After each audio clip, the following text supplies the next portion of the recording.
Okay. All right. Good evening, everyone, and welcome to the Sedro-Woolley City Council. Today is December 7th, 2022. It is 6 p.m., and I am calling this meeting to order. Will you please stand with me to say the flag salute? Thank you. I pledge allegiance to the flag of the United States of America and to the republic for which it stands, one nation, under God, indivisible, with liberty and justice for all. All right, we'll go through a quick recall, and then we have special guests and a presentation coming our way. So I'll begin with Councilman Owen. Present. Councilman McGoffin. Present. Councilwoman Diamond. Present. Councilman Burns. Present. Councilwoman Kesty. Present. Councilman Allen. Present. And online, and because I don't have it up on my screen, do we have Councilman Lavaca out there?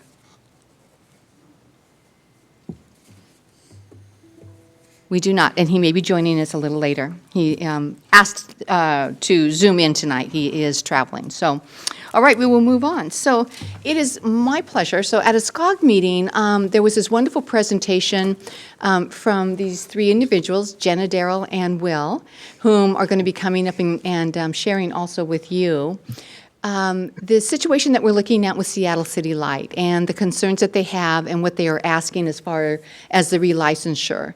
And I'm sure that some of you have read in the paper some of what's going on, and I'd really love to have Daryl and Jenna and Will fill in the blanks so that we know how that impacts us and what we might be able to do to help move this process along. So, all right.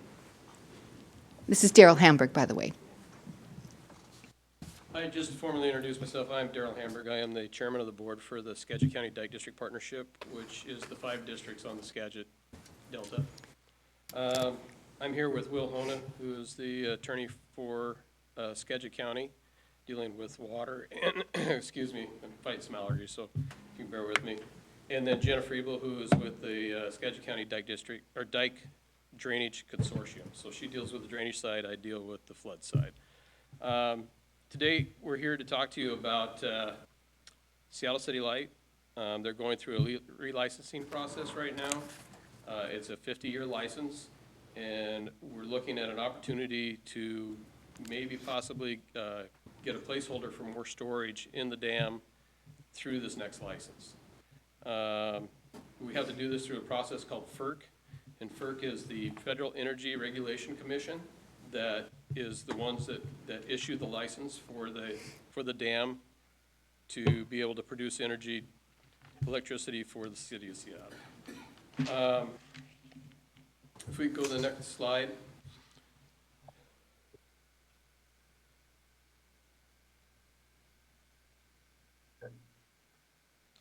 Okay, so this is my fun fact page, more of a scary fact page, starting with the fact that the Skagit River is the 3rd largest river in the West Coast, if anybody didn't know that. The Sacramento and the Columbia are the only 2 that are larger than the Skagit.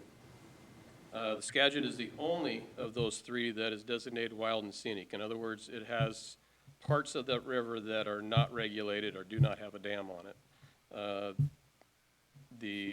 Like I said, the Sacramento and the Columbia both do.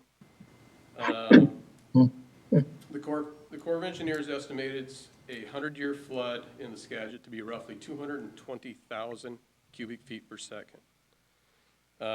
Major populations and infrastructure located in the floodplain are the city of Burlington, city of Mount Vernon, city of Sedro-Woolley. LaConner, Hamilton, Lyman. Crucial infrastructure, it includes fire, public works, police, and hospitals, especially United General Peace Health. Anacortes Water Treatment Plant, I-5, Highway 9, Highway 20, 536, and Highway 11.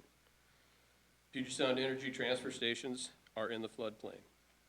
All major grocery stores in Mount Vernon and Burlington are in the floodplain except one, and that's the Hagen on the hill.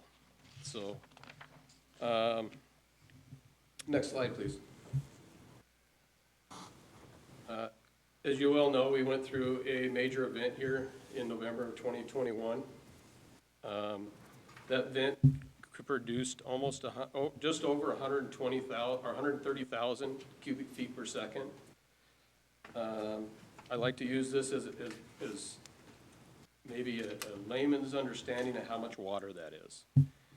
So 130,000 cubic feet per second in a rough calculation is 1 million gallon jugs of water going by in a single second.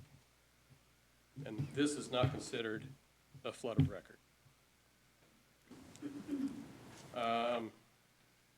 At the time of that flood, Seattle City Light had about 170,000 acre feet of storage. Under the current license, the regulated amount of water that they need, or of storage they needed at that time is only 60,000. So they had 110,000 extra acre feet of storage. But another fact is that the only dam that has storage of the three is Ross, the largest of the three dams, which is the top dam. Diablo and Gorge are considered pass-through dams. In other words, they're energy generators only. They have no storage capacity. The inflow into the Baker and the Skagit was like, the inflows into the Ross Reservoir at peak flows was approximately 67,000 cubic feet per second. Outflows at that peak were only 5. So that's how much water they were holding back at peak flows. They're holding back at somewhere around 62,000 cubic feet per second. If they didn't have that extra 110,000 acre feet of storage, the river level at Mount Vernon would have been 8 feet higher than it was at the time of the flood. Now, to put that in perspective, at the peak flow in Mount Vernon, the river was at 37.3. The highest point of the levees at that point is 41 feet. So you put 8 feet on, the river was 5 feet over the levee banks. Would have been catastrophic. The levees wouldn't have survived. Mount Vernon, Burlington, most of the Sedro-Woolley's infrastructure would not have survived. So this storage we're talking about is very, very important. For Sedro-Woolley, just in essence for Sedro-Woolley alone, a 100-year flood, the city of Sedro-Woolley wouldn't exactly be underwater, but Highway 20 would be gone. Cook Road would be gone. Highway 9 would be gone. Highway 11 would be gone. So you would literally be stranded here with no way out unless it was by air or boat. But the city of Sedro-Woolley would be an island. And all basically your critical infrastructure would be underwater too, because the sewer treatment plant wouldn't survive. You probably wouldn't have power. Water would be an issue because we don't know how the PUD lines would hold up to that kind of flow of water. So there's a lot of ifs, but there's a lot of truths too. Next slide, please.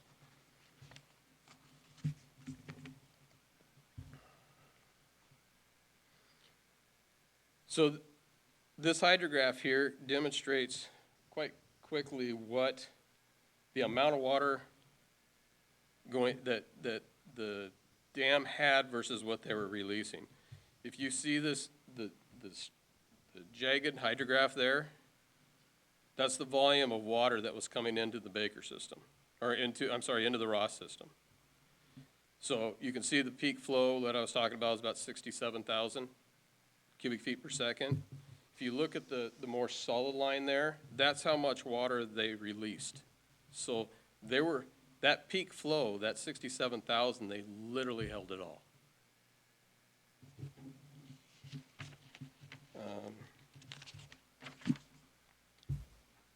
So next slide, please.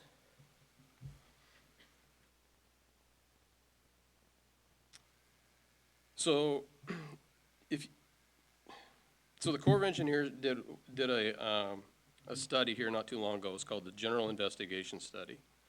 And in that study, they found that the most economical way to reduce flood risk is what would be called a non-structural activity. And the number one non-structural activity is storage in a dam. It is the most cost-effective, it is the most reliable, and it's the most consistent. I mean, we can build bigger levees, we can make them wider, we can build levees around all infrastructures, but the cost, an average cost of a levee to build is somewhere between $6,000 and $7,000 per linear foot. So a mile of levee is millions of dollars.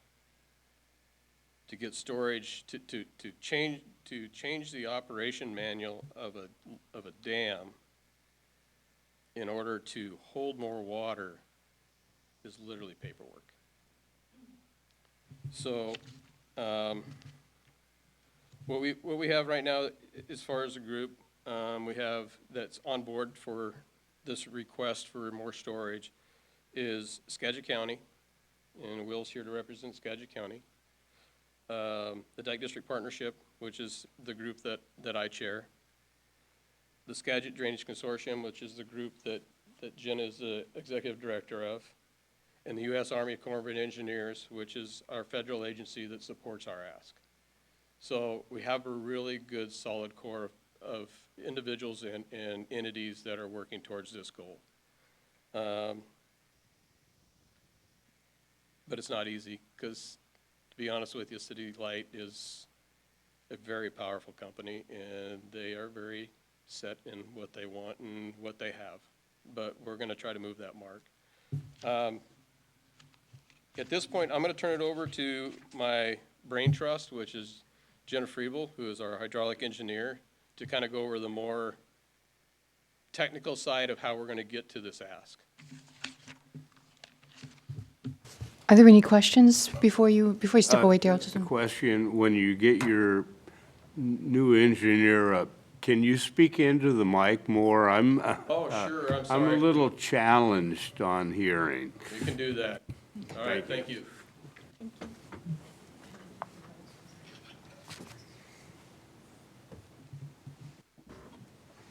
Is that better? Is that better? Yeah. Okay. Well, thank you for your time. Can I have the next slide, please?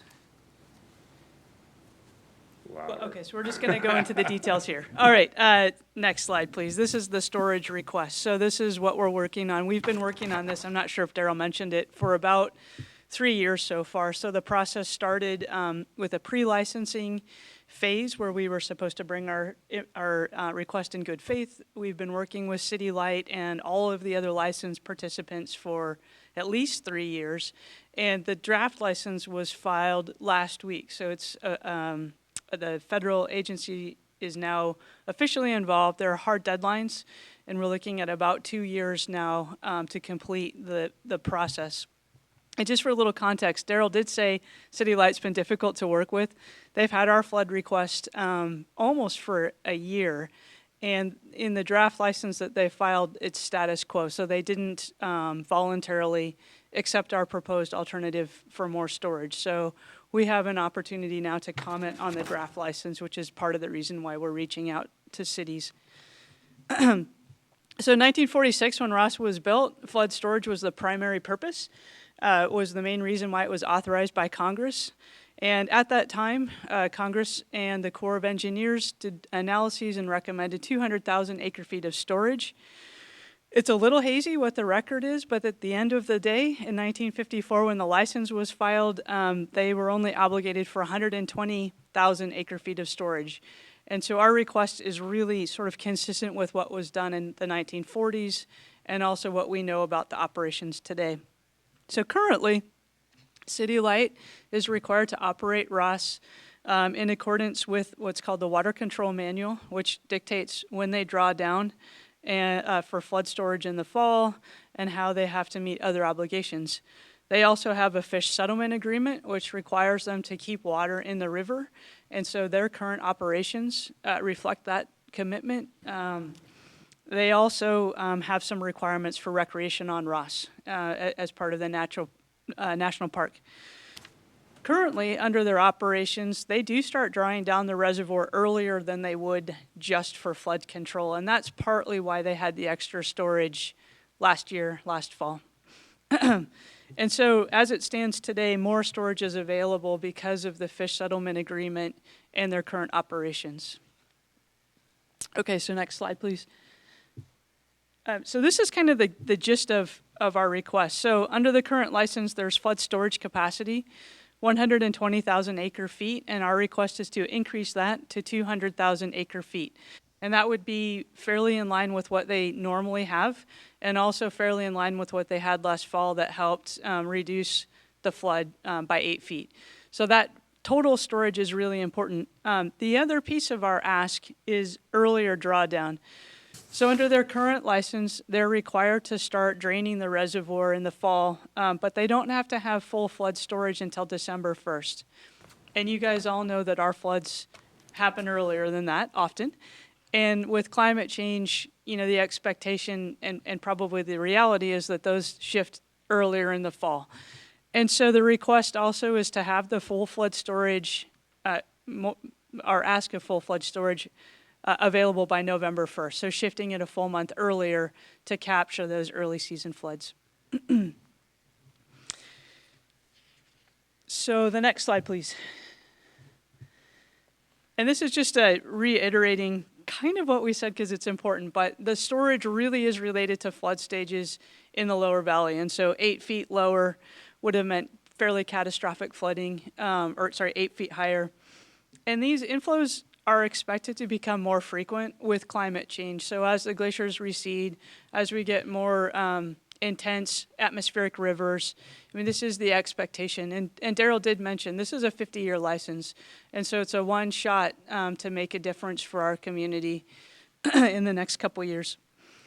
And also just to kind of keep reiterating, this is really consistent with what was done in the 1940s. And, you know, we're not way out of line with this request. Next slide, please. So this is some background that will be in our comment letter to sort of justify the earlier drawdown. This is just a summary of the major flood events in the Skagit River watershed since the 1990s. And really the purpose of this is to remind people that these aren't sort of every other year events, but these are the major floods, 1990, 95, 2003, 2006, and then most recently. And one thing that people will hear is that, well, this was anomalous, it was an inflow of record, and it really, for Ross, it was an inflow of record, but for the watershed as a whole, these floods happen about every 25 years. And that's kind of important context when we're talking about, you know, the reasonable nature of this request and why it's important to manage for these more frequent floods. Okay, next slide, please. So the next several graphs are just kind of a visual display of how Ross Reservoir works. And so I'm hoping you guys can read that. It's a little tricky from here, but essentially we have the top line is the probable max flood. So this is what's in the water control manual. They don't want the water to get over that, and then you start having uncontrolled spill. Normal flood pool, so this is in the summertime where they try to manage for recreation and other purposes at Ross. And then the gray line down below is the last 12 years of water level in the fall. So you'll see, then the USGS monitors this water level. It's not our data, it's the federal government. And you'll see that they're well below those targets. And again, that's to sort of feed their fisheries obligations. And so this really is kind of a win-win scenario. So the next slide, please. So this shows the current license requirements. So each of those triangles is where they can't have the water above that in the fall because that means they don't have any storage. So anything below those triangular lines is extra storage, which is what Daryl was talking about earlier. And during a flood, you can kind of fill that space up. You have room to manage, and then you can draw it down after the peak of the flood has gone through the lower valley. And that's kind of how you manage flood. So this is the current license. Next slide, please. This would be our proposed change to that license. So you'll see that you have more storage, so the targets are lower. That means you have a lot of empty space in the fall. And you shift those targets a little bit earlier, so you're getting earlier drawdown, which means you have more storage available before flood season. And hopefully this is making sense. Next slide, please. This sort of shows that November flood. So starting in October, we had a really, really wet fall. So they sort of have more water in the system than normal, but it's not unusual. But if you remember, not this current fall, but the year before, it was wet. We had like almost record-setting wet fall. And then that peak of blue line was that 21 flood. And so you'll see they filled up just to full pool, and they had the capacity to manage that. If you were to shift all of that up, you know, assuming that the reservoir was still pretty full at the time of that flood, you can see that peak would be way above where they have uncontrolled spill. And that's sort of how the reservoir works and how we would be hoping to manage it in the future to allow a lot more flexibility in storage to respond to flood events. Next slide, please. And that's kind of the summary of the technical part of this conversation. And so like I said, the next steps, City Light filed their license application last week with the federal government. We have 90 days to provide written comment on their draft license. Despite all of our efforts to get an alternative flood storage request, the filed license was status quo. And so we will file comment letters, and we're asking for support now from local cities and other jurisdictions with infrastructure in the floodplain to support our ask. City Light will file their final license application in April of this year, and the federal government will then perform a NEPA analysis on alternatives. And so part of our comment letter will be submitting what we would like to see as an alternative operating scenario for the purposes of NEPA. And so we have a lot of work to do, and bringing along the community, making people aware is a really big part of that. I guess we can just maybe stop here for questions, and Will can come up, and Daryl, but I think that they're... Well, I just have it seems like it would be logical to do this. It doesn't seem like that it is challenging them to do something that's out of the realm of what's reasonable. Yeah. So have you heard, or has there been given any response as to why not implementing a drawdown into their license, into their document? I haven't heard of anything why. We're not completely invited to all of their conversations, just to be candid with you. They have a lot of resource agencies, a lot of tribes, state and federal. And so I think they're trying to put together a complete package that addresses not just flood control, but fisheries and recreational needs as well. And Will is probably much better suited to answer that question. I'm just a hydrologist. Thank you, Jenna. Yeah. Well, you know, the kind of history of this is important. Oh, yeah, sorry, got to talk into the microphone. Sorry. If you want to pick the mic up and hold it, you're certainly welcome to do that. It's a wireless mic, so it should just pull off there if you'd like. Can you hear me now? Is that good? Okay. I'll project. You know, the history of this is important, and the why of what they're doing is important, simply so that everybody in the community understands that our ask is reasonable and our cause just. So I think it is useful to talk about that for a minute. These dams are built on public land. They're built on federal land. And when they were originally built, they were sold by J.D. Ross to the federal government, to the community, as something that was going to be this great benefit and provide flood control. And indeed, the first purpose, operational priority of this project is flood control. So we are entitled to ask for this. These dams, the first reason they're there is flood control. Power production comes after that. When they were built, of course, they were built in phases. Ross was originally built starting in authorized in 37. And in the 40s, after the war, they were going to raise it. The Army Corps, and this is Congress put the Army Corps of Engineers in charge of flood control for the country, so they have some standing in this conversation, you might say. They said, we want 200,000 acre feet by the 1st of November. This is in the order from the federal government, and this is exactly what we're asking for today. City Light argued at length, lots of political machinations over the ensuing few years, as they're quite good at it, as we found out, you know, basically argued that we need to keep these pools full right up until December, because otherwise we lose all this power production for the winter time. Some more machinations occur over the next couple of years, and then there's an order poorly reasoned that it adopts this reasoning and says, go ahead and lower it to 120,000 acre feet by the 1st of December. Sort of based on a bad analysis of when floods happen around here, frankly.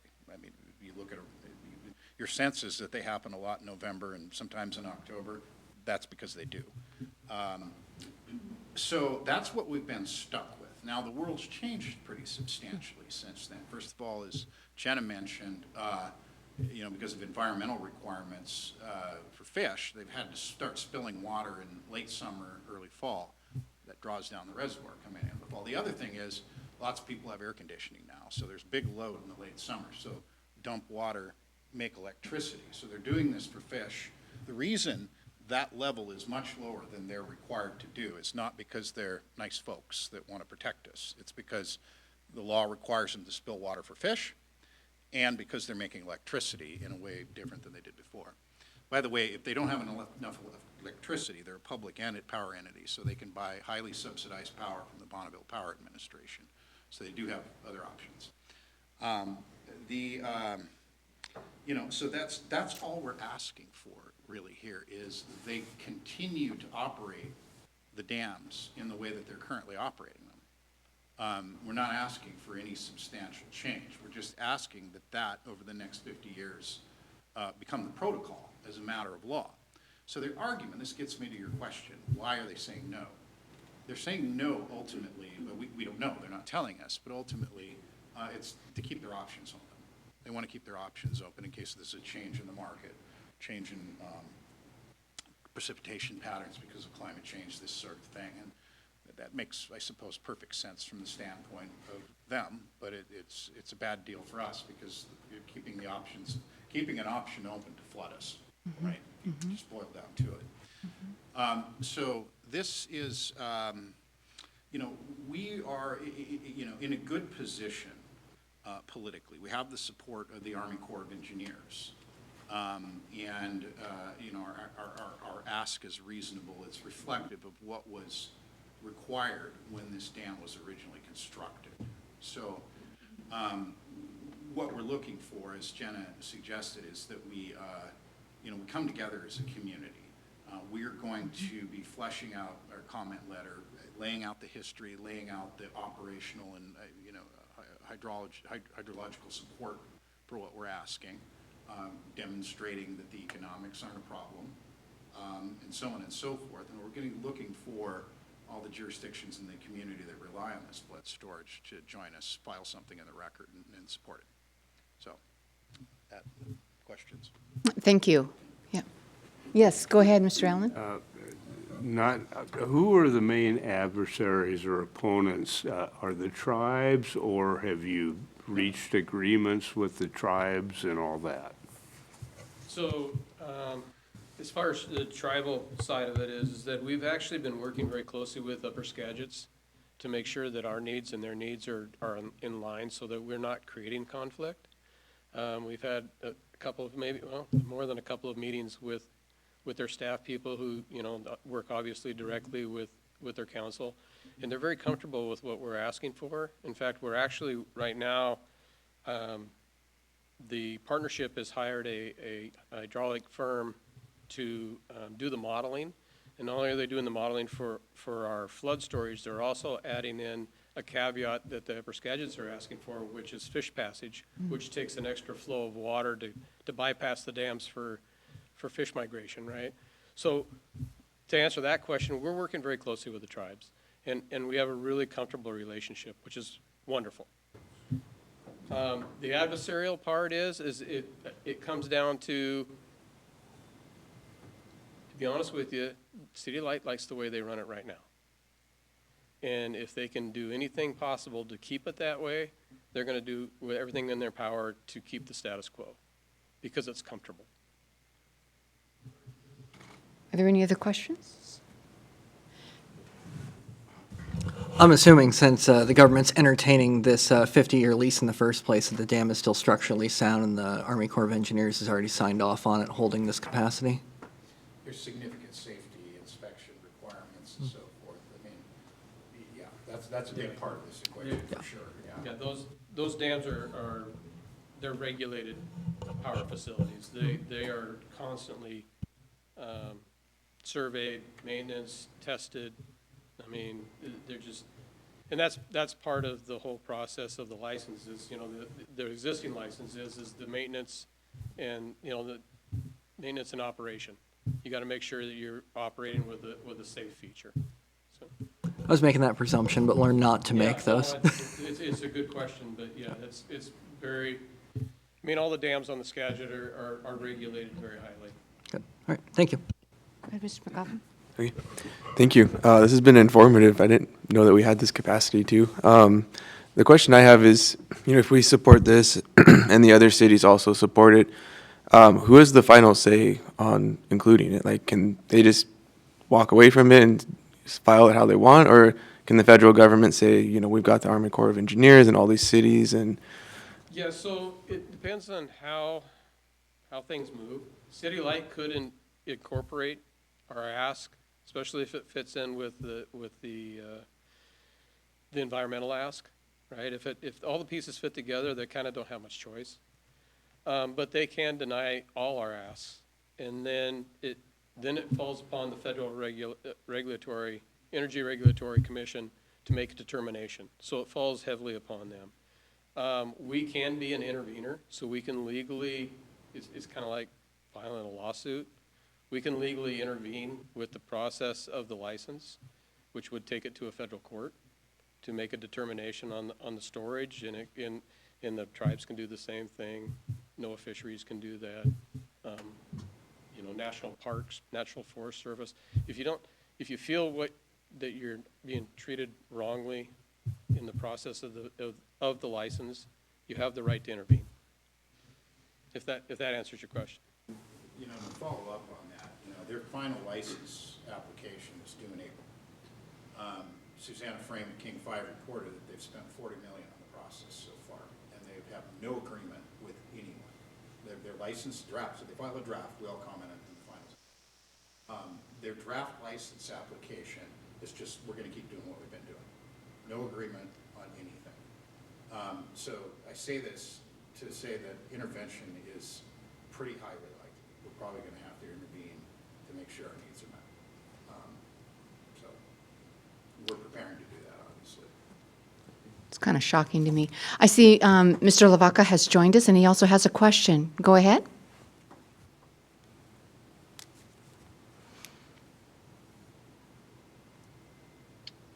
Thank you, Madam Mayor. I was just wondering, would this have in any way averted the 2021 flood that happened or lessened it in a greater impact than what we experienced? Yeah, at the beginning of the presentation, I know you came late, and then I understand that. So the fact that City Light had excess storage in 21, they actually took 8 feet off the flood. Okay. So their operations during 21 basically saved our community. But it wasn't because it was in the license or because they were being good neighbors. It was just because that's the way they were operating the dams, if that clarifies for you. The water. Yeah, you bet it does. Yeah, the I water- was here for that part, but I wasn't sure if that if it would affect, or if we're looking at future projections of worse flooding, and that's what we would basically avoid if we were going to get that kind of a spike at nearly 37 anyway. Yeah, so John Chandler, who is the dam manager for Puget Sound Energy, has done some analysis on flood frequency and done some projections, and that it's not going to get any better. I guess that would be the point. With the projection of climate change, our flood frequency is going to increase. The velocity of the floods are projected to have a higher volume increase. So we're not looking at the future as having less floods and less severe floods. It's completely the opposite. The projections are more frequent floods, larger floods, more radical weather. Yeah, and actually, our own Public Works Director has reported to us a couple different times when he's given presentations that we've actually seen down at the wastewater treatment plant an increase in the amount of rain and also the wind. So our own plant has been impacted by weather change that is occurring, so. Yeah, so, yeah, you can go ahead. Yeah, I think it's also a good thing to note, like, this is only one piece of flood readiness and flood risk reduction. It's an important one, and the time is now to do the storage piece of it. But there are a lot of other things that the Dike Partnership does, the county does, the cities do for flood readiness, flood risk reduction, and those are all ongoing and will obviously be important actions. So this is just the one piece of it, which is the storage, which is really, the next year or two is the key time to get involved if we're going to reduce risk through additional storage. The one comment that I had when I heard this presentation at SCOG was that I felt like FEMA should get involved, that you should actually talk to FEMA simply because they're the ones who pour millions of dollars back into our community, rebuilding our community, and you would think that they would have a financial vested interest in wanting to see the best possible case of reducing flood risk for this area. Yeah, and we agree, and actually, we're probably going, so Jack Moore does the community rating system for Skagit County, so I think we'll vet that through Jack, because he has the contacts for that. And, I think flood storage is actually part of the puzzle for the community rating system too, so FEMA would need to know that information. Okay. I think it's really important to follow up on what Jenna says, is that this isn't the golden egg, but it's pretty silver plated. If we can get this, because it does give us the abilities to better manage floods in Skagit Valley. And I'm an infrastructure guy, I'm a dike guy, but it's not the answer. We can't keep building bigger dikes and trying to hold more water when we can hold it before it gets here. Right. Okay. Any other comments or questions? So the one thing that I did ask, and I hear you say that you're going to be putting out a letter, and I will happily sign that letter. That's not an issue for me, but I think that I will present it to the council, and I'll take a poll to see if they're interested in that. But writing our own letter and having each of you sign it as well, I don't know if that's important to you. If so, we'll compose that letter. We can make that happen. We can help Yeah. you file it in the FERC record. Oh, excellent. Thank you. Yeah, good deal. FERC has created a comment porthole that Okay. we can send this stuff into, so that we don't have to hard copy it. We Okay. can actually put it through the portholes. Okay, so to whom do I send it, or would we send it? We'll filter everything to Will. I'll take care of it. Okay. We're looking to have so the comment letter we're going to write is obviously going to be pretty extensive and detailed and technical. And I think what we're envisioning is just have additional letters of support that you would file. So, we support the County Consortium Partnership letter dated January 31st.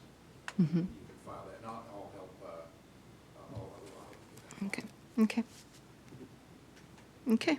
Yeah, and I think it's important for the city to recognize how important flood risk management is to your infrastructure and to your public.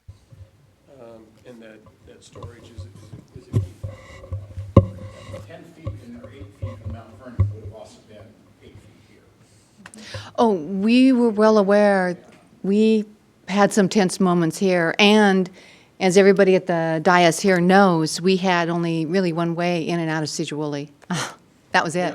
Yeah, and- Our other routes were closed to us for a couple days. And not to be a Debbie Downer, but you guys are ahead of the Nookachamp storage, so more than likely it would be overheat. Wow. Because Nookachamps takes a load off anywhere from 6 inches to a foot. And I'm sorry, Nookachamps people, I hate to say that, but yeah, it is a storage and a relief for downstream water. So yeah, Sedro-Woolley would see a higher level. Like I said, it's not to be a Debbie Downer, but Yeah. I do have a boat. That's why when you look at hydrographs, you see that, concrete might read 40, 45 feet, Mount Vernon, when it finally gets to Mount Vernon, it might be only 43, because there's release points. Release points above Sedro-Woolley and release points below Sedro-Woolley that allow that water to drop a little bit. I also think about Clear Lake. Clear Lake saw some water levels that they haven't seen in quite a while, and I do know people who live over there, and it was shocking. Shocking. All right. Thank you so much for taking time out of your evening, and we will be in touch. Thank you, council. Thank you, Yeah, Madam Mayor. thank you. Appreciate Thank you. it. Mhm. Thank you. All right. So, welcome, Councilman Lavaca. I'm glad that you could join us. So moving on, we are going to move to the first item on the agenda, which is a possible contract with Family Promise for the expenditure of House Bill 1406, Affordable and Supportive Housing Funds. And Mr. Bush. Thank you, Mayor Johnson, City Council. Good evening. Audrey Wool is also on Zoom tonight from Family Promise and can get into more detailed answers to questions that you may have as well about their services. Just to give you a little bit of background, House Bill 1406 has been around a few years. It's basically state sales tax money. It's just not working, huh? All right, let me just pull it off. How's that? Is that better? Excellent. Thank you. I'm going to lose my voice if I yell at it all night. So House Bill 1406 has been around a few years. At this point, we have accumulated about $33,000 in revenue. It is state sales tax money that is actually credited back to the city. It can only be used for affordable housing purposes, so it is limited. And there's been a question, I recall a meeting of the finance personnel committee of the council where we talked about how to use this funding. It was many months ago now, but Family Promise was one of those suggestions. And so to continue that conversation, we've brought forward to you tonight just a sample professional services agreement that would be with Family Promise for the provision of services in Sedro-Woolley. And as I said, Audrey, I can speak to that more. They would basically work on expending the initial money that's in our account. We're accumulating about $14,000 per year.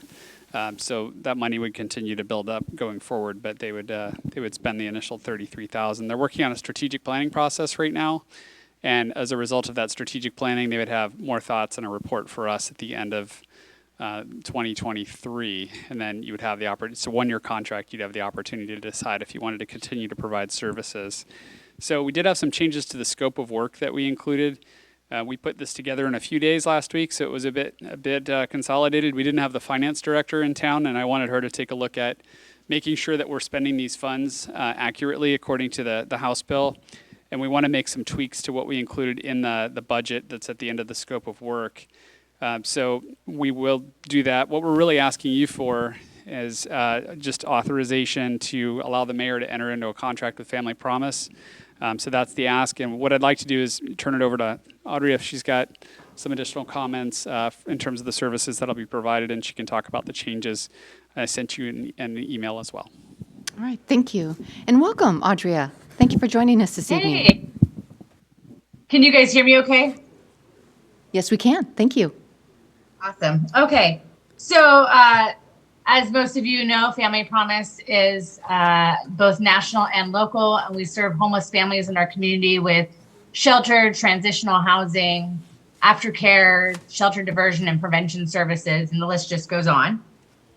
One of the things that we have really been focused on is, since we're located in Sedro-Woolley and have the highest homeless children numbers in Sedro-Woolley, really figuring out some housing solutions that we can take part in and creating more housing for our neighbors.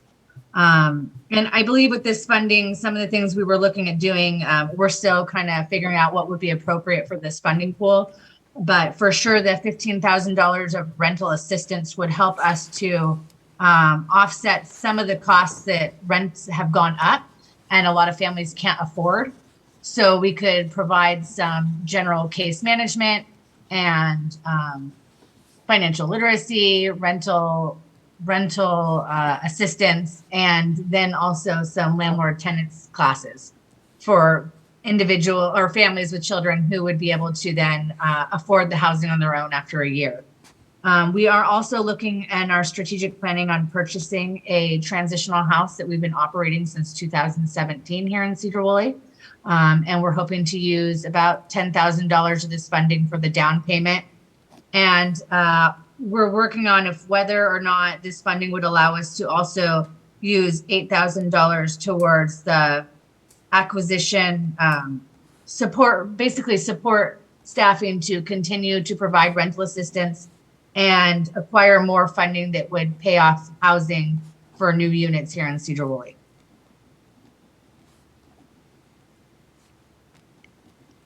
Okay. Does anybody have any questions for Audrey?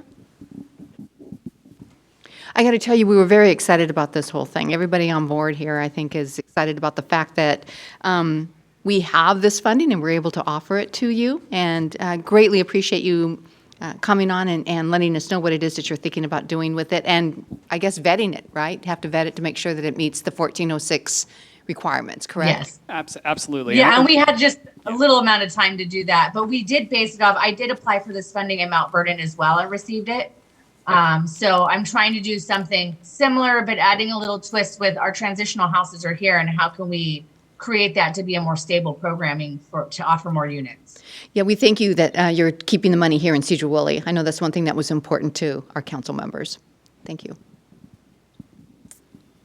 Okay, so we'll bring that back on the 14th for final action if the council's so inclined. And yes, Nick's got a question. Go ahead, Nick. Oh, I was surprised at the number of homeless children in Sedro-Woolley, and is that the city of Sedro-Woolley? Is that all of Sedro-Woolley? But either way, that's still, there was like 318. Is that a correct number? As of, that was, I think, 2020, we had 318, which was actually a year that was poorly documented. So I am interested to get the new numbers. There should be some new numbers coming out soon. Is this through McKinney-Vento? Is this through McKinney-Vento? Yes, based on McKinney-Vento, yeah. All right. And so those are all homeless documented children that are living in Sedro-Woolley. It just doesn't seem like we even have a population that big. It's a lot. Yeah. Yeah, there's a lot of people they're doubled up, living in places that are putting like multiple families at risk because they're living like 3 families in one house. And we have a lot of that going on here in Sedro-Woolley.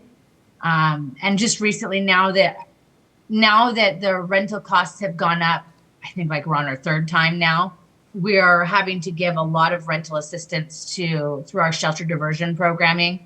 One-time assistance checks to keep people in their housing. And the rate of that is growing quite a bit. Okay. So it's like multiple families living in single units. Yeah. Single units. And then the cost of rent also going up. Do you know if they're working or if they have job opportunities? I'm not the kids, but the parents. Or is it all kids living in a multifamily unit? I'm just thinking 318 is quite a bit for a population our size. It's a giant percentage when you consider how many children to grandparents to parents there are. And there is some possibility. We have always had the highest numbers. There is some possibility because during 2019 and 2020, there was the feeding programs where people were coming to different school districts. So there is possibility that there was crossover. And then there was also a lot of people that were getting counted for different things. So the numbers were really astray. But these are families who tend to be working. Mainly the families we serve are situationally homeless, like have become sick and can't go to work for multiple weeks or fallen short because of a lost job opportunity or failed transportation or things of that nature. We're not talking about, generally, they're not families that are on the streets. Most of the families that we see in Sedro-Woolley are at risk of losing housing, and that number is growing due to the cost of housing now. Well, we really appreciate all that you guys are doing. Family Promise is an awesome program, and thank you, Mayor Julia, for having that on the forefront of your heart. That's a big one. Well, I think would be interested. I was going to say, I thank you, Councilman Lavaca, for also being supportive of this. I just wanted to make one quick comment that I do know the McKinney-Vento, the numbers that are coming out, that has to do with all the different schools within the Sedro-Woolley School District. And we do know how vast that is and how spread out that is. So it may seem like a large number, but when you consider the different communities within the Sedro-Woolley School District, it's really not as great as perhaps we think, so. Any other else, Nick? I didn't mean to cut you off there.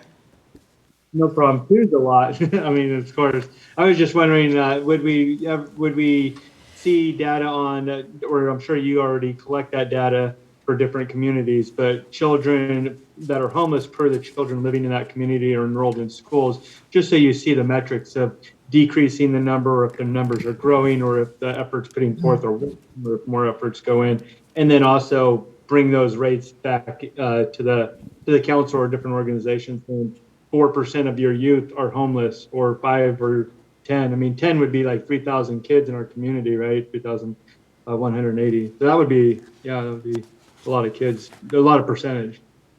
So. Yeah, we are recently, over the last year and a half, we've taken on a new database system that we are continuing to load more and more information in. And as we're starting to do more of these more in-depth programs, we will be able to get more data. And we continue to work both locally and nationally with McKinney-Vento programs to make sure that the models we're putting out are best practice to reduce the numbers within our communities. It's so much easier, though, I'll tell you, when the schools are open and we can partner with the McKinney-Vento and the counselors that are in the schools, as opposed to trying to work with some of the homeschooling models that we had during COVID. So I think over this last year and a half, it's really been revving back up, getting people in offices, getting them in actual classes so we can start working on financial literacy and how do we make budgets around this new normal with inflation and rents and everything. I think we'll probably see another spike before we see a decrease with what's going on in our economy right now. But the goal is to reduce the number of homelessness. Wouldn't it be the dream to end it? So. Yeah, that's wonderful. Okay, thank you. So this will be coming back to the council next Wednesday, and this is a first read, and we will make a move on it next Wednesday. All right. Thank you, Audria. Thank you, Charlie. Thanks for having me. Thank you. All right, moving on to item number 2, which is adopting a salary schedule for the non-represented employees. This is Resolution 111022, and it's a second read. So, Mr. Bush? Thank you, Mayor Johnson. And we have with us tonight as well Vance Jacobson, our consultant who worked on the study. He's going to provide you a presentation with some more background. There were some questions that came up at the last meeting, so we thought it would be a good idea to take a little bit of time during this work session to provide you more detail and do our best job to answer all the questions that you may have. A copy of Vance's presentation is before you this evening, so just so it's a little easier to follow along, some of the slides are fairly detailed. And just really quickly, again, by way of background, this is a study we launched into in the late spring and that Vance conducted throughout the summer and completed this fall for both the AFSCME bargaining unit and non-represented employees. And the result of that study was a recommended wage schedule for employees in both groups. And how that relates to this particular action item is that historically the City Council has approved a salary schedule for non-represented employees, and that now becomes a resolution to adopt a salary, basically a wage schedule for those employees going forward. So that's why this is before you tonight, and that's why we're asking Vance to present. And so what I'm going to do is turn it over to Vance. He's happy to answer detailed questions, and then we can go from there. Vance? Good, thank you. And thank you, Mayor, and council members for inviting me tonight. And what I'd like to do is walk through the presentation that I have made earlier to employee groups. This one, however, spends a little bit more time on how we got to where we are right now. The actual on page 2, the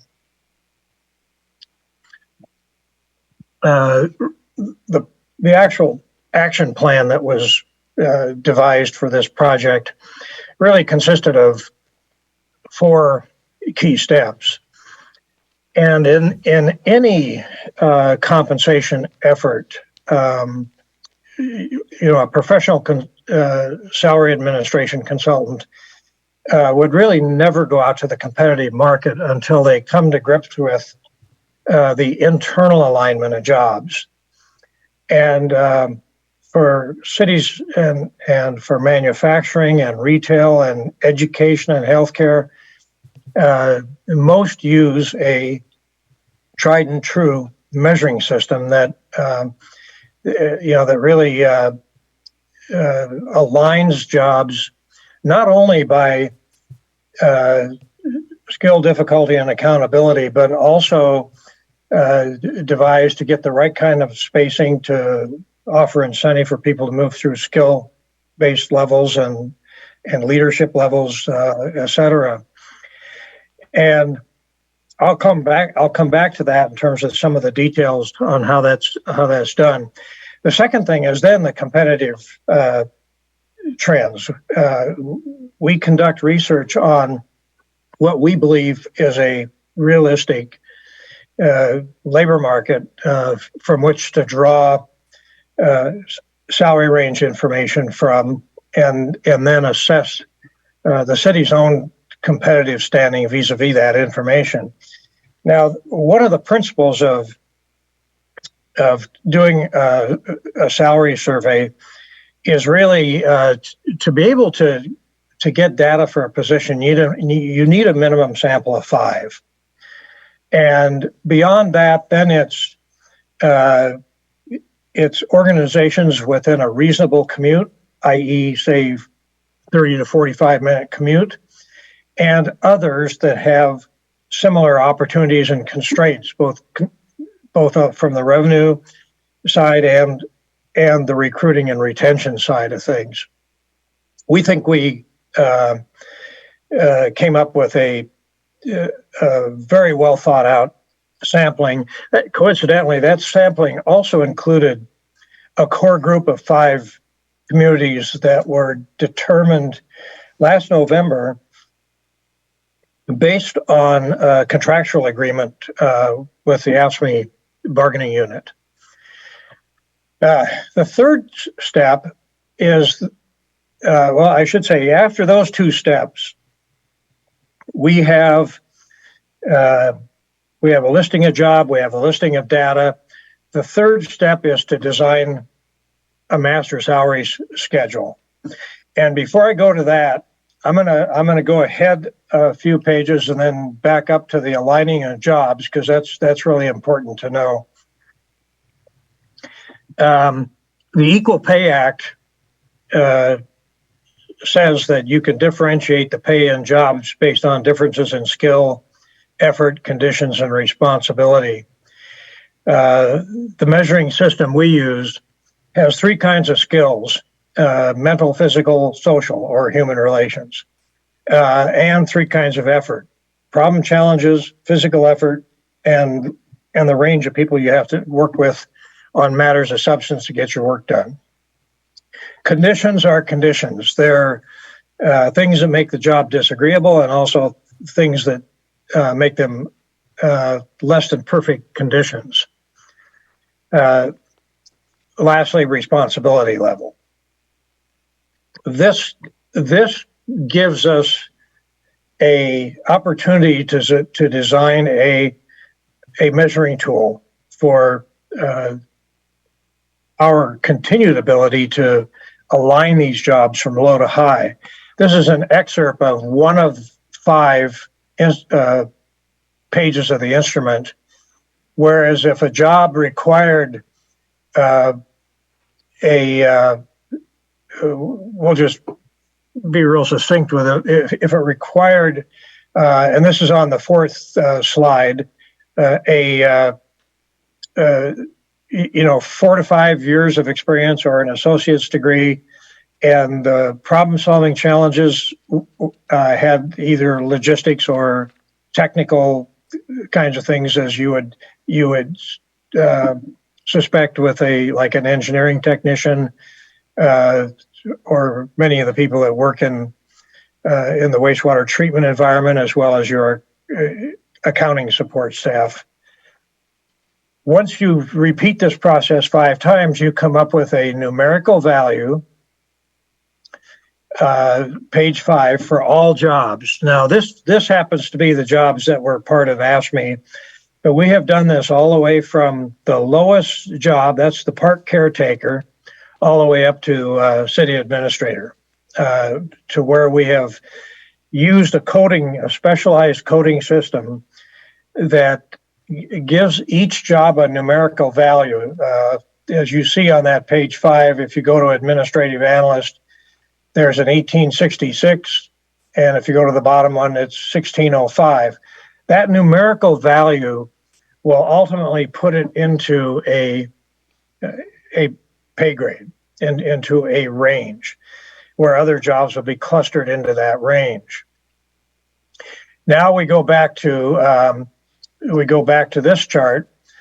So what we've done here is we've aligned the jobs and we've given all jobs a numerical value.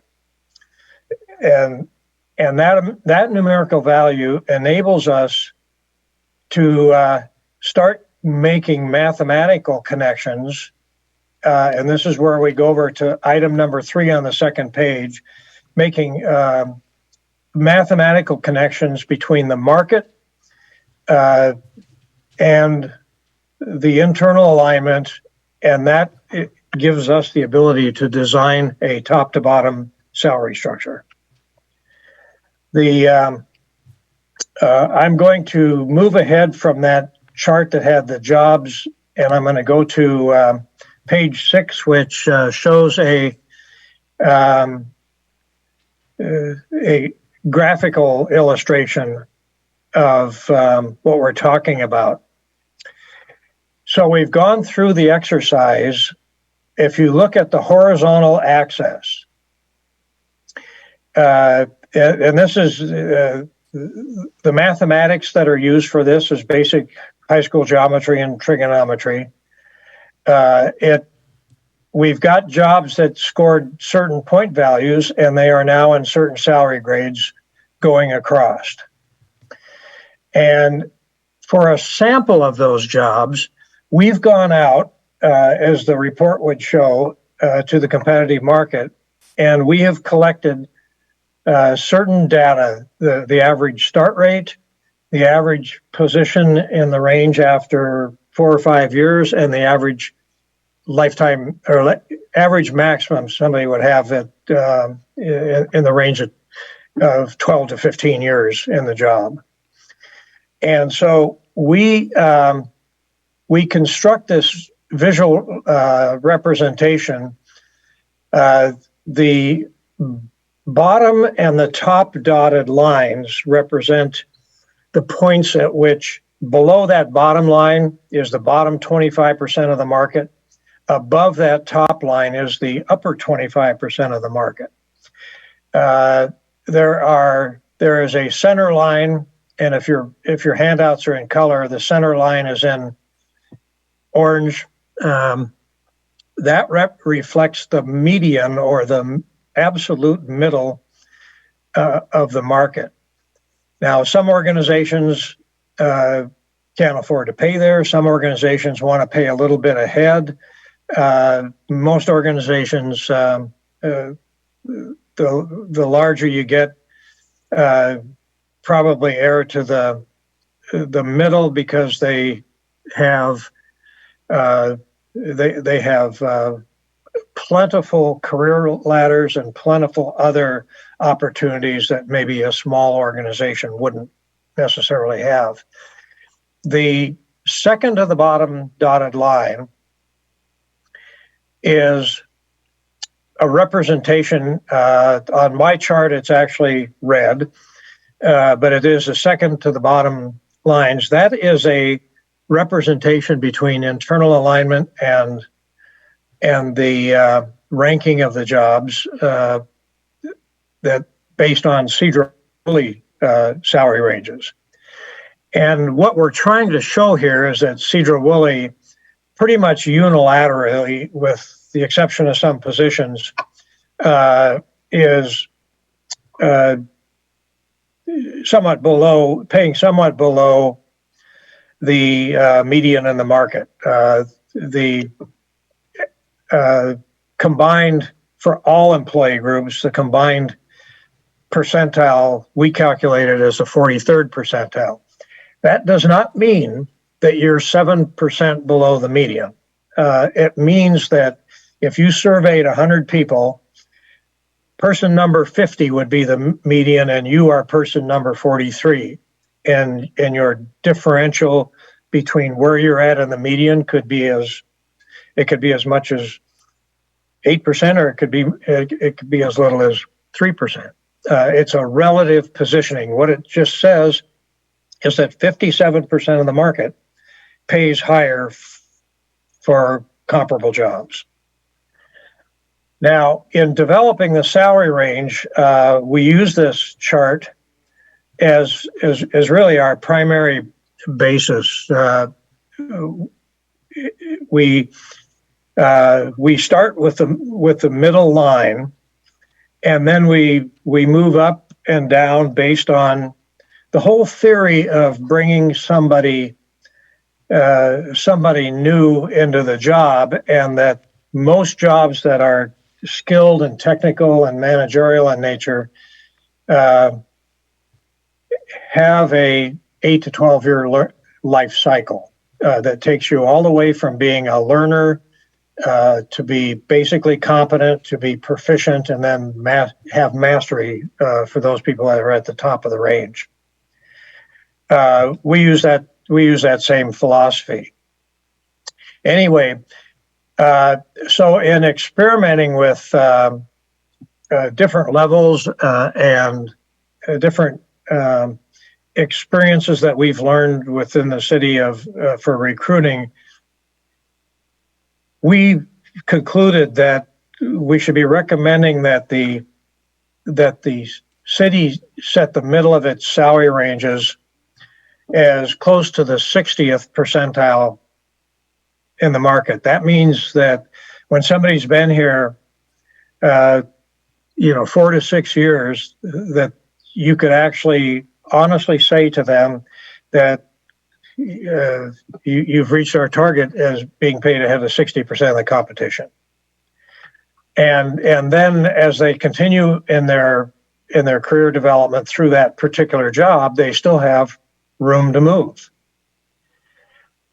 I'm going to go back to page 2 and just highlight the fourth area. Okay, we've aligned the jobs, we've done the competitive research, and we've used that research to mathematically construct our master salary schedule.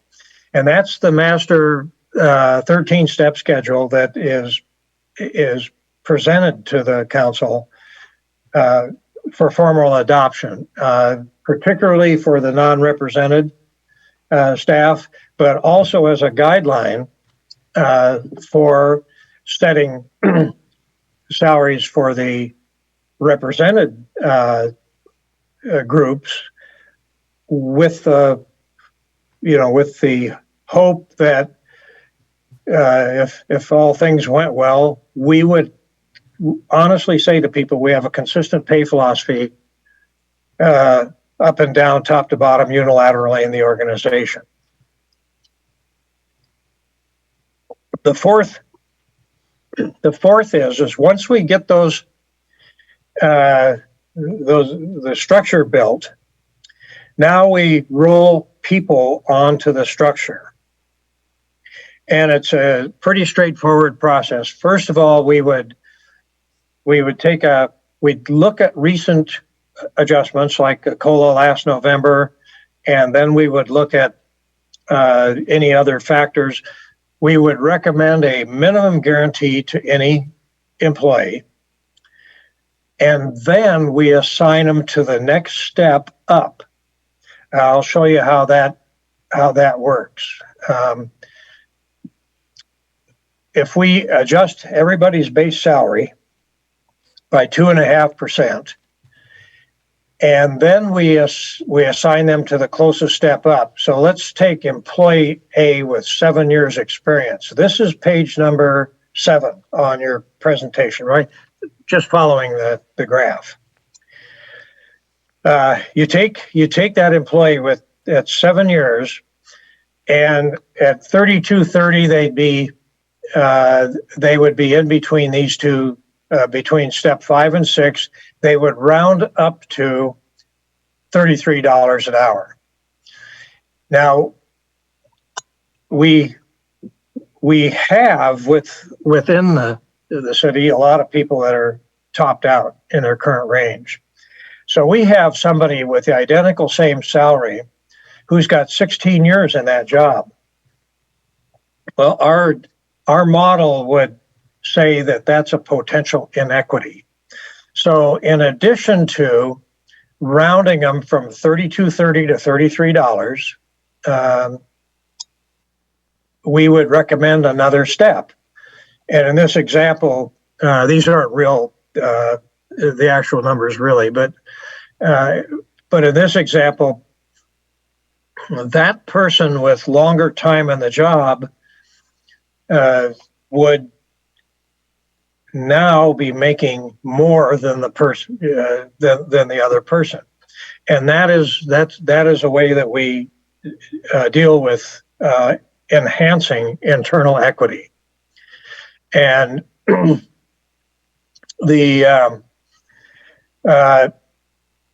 so one of the key things is doing the rounding. Is that in the first year of converting to a new schedule, not everybody gets the same amount. There will be equity adjustments, there will be rounding, but after that, then it's a level playing field. And I might add that the way the salary ranges, the way the steps in those salary ranges are designed, after you hit the middle or the market target, the percentage increases on the steps go down pretty substantially. So this year, the goal has been to hold the budget impact at about 5%, and plus or minus 0.25%, and we are right on that target. Not only for the non-represented, but also we've been guided by that implementation philosophy that the board established all along. We think it's a well thought out and a fair thing to do.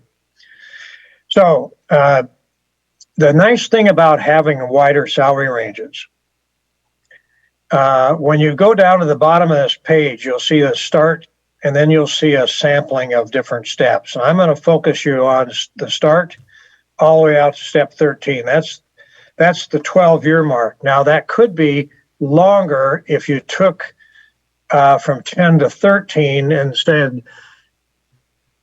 Unless there is some exemplary performance, we might offer those steps on a biannual basis. And those steps are a smaller percentage, but at least on a biannual basis, the cash flow, would be cut in half and spread out twice as long. The starting from the starting rate to that, basically that step number 5, really is a close reflection of those percentage increments that exist right now within the current bargaining unit contracts. And so the whole theory is, when you start at the minimum, we want to move you through to the market rate at a little bit faster rate. Once we get above the market targets, we want to slow you down. And that's the cost containment piece. One of the other great advantages of having wider ranges is having more flexibility at the bottom of the range for hiring in people, and some guidance, which we have a tool, for city administration to use on, based on this person's background, where between the first step and the 5th step would I make them an offer? What would be my flexibility in making an offer to that person based on those, and then we would have a basic ceiling, if you will, that's where the offers would be. Then that means that incumbent who was presumed to be highly qualified would also have 7 or 8 more steps of salary growth over time. One of the things that contributes to turnover is the issue with the salary growth over time, and not and really not having that people do start looking around. I'm going to take you back to the second tab, and you heard my introduction to how we would identify and deal with pay inequities. One of the things is with resolving those is we can't go back in history and fix everything, but what we can do is offer those employees that we've identified an explanation that this is a good faith effort just to create a little bit of spread and keep you ahead for a short time of other people, and that's a reflection of their proficiency or mastery in their job, and that comes with time. Now, interestingly, most of the recipients of these adjustments, we have some people, both in the non-represented and the ASME side, that came out being currently paid below the minimum of the new ranges. And those minimums have been set, a distance from the minimum wage law, but the minimum wage law in Washington has been going up at a rather exponential rate, and there's really not much we can do about it. But yet we think we've responded in a way that's good. So, but most of the recipients who are getting these adjustments are the longer-term staff members that have been at the top of their position. It doesn't have anything to do with their time with the organization. It's the time in their position. And that's where some of that money would be spent, and that is all taken care of within the 5% limit. And I didn't think I could get it done that fast. All right. Thank you, Vance. Do you have any other comments, Charlie? I think just from council, we just want to make sure that that we've answered any questions you may have. On Vance's slide number 2, there was a question at the last meeting about have we looked at Skagit County, and you'll see Skagit County, Anacortes, Mount Vernon, and Burlington on that list of comparable organizations that we've pulled data from, so I wanted to point that out. To Vance's point, this is in the budget the council's approved, this money for both 2023 and 2024. And I'll, I guess, leave it at that for now. There's a resolution there for council action this evening if you're so inclined, or certainly on the 14th. But we do need to take action on something by the end of the year. Okay. So before I put that before the council, I know that Councilman Lavaca submitted a couple of questions. I just want to make sure, Councilman Lavaca, that your questions were answered. Yes, Madam Mayor, I do appreciate that. I did come up with a couple more questions during that, and since that, if I may ask those. Absolutely, go ahead. I was wondering if this salary is pre-tax, post-tax, and then I'll only ask 2 off the bat rather than flooding with all 4.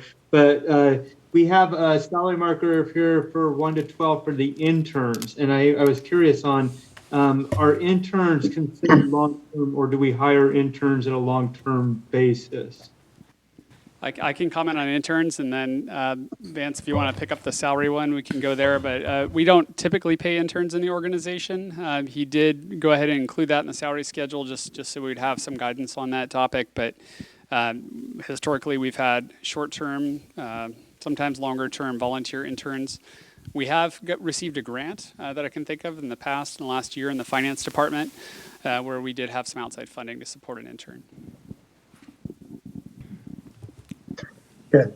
And in response on the pre-tax versus post-tax, these are salaries that are pre-tax. These, if somebody has a $7,000 salary, taxes will be taken out of that check.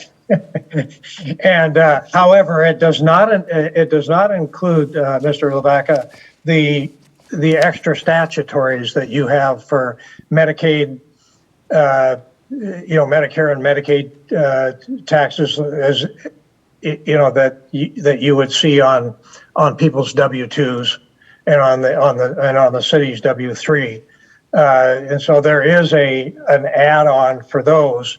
It also does not include the employer's contribution to PERS and other things. So this would be basically the gross salary on the monthly paycheck.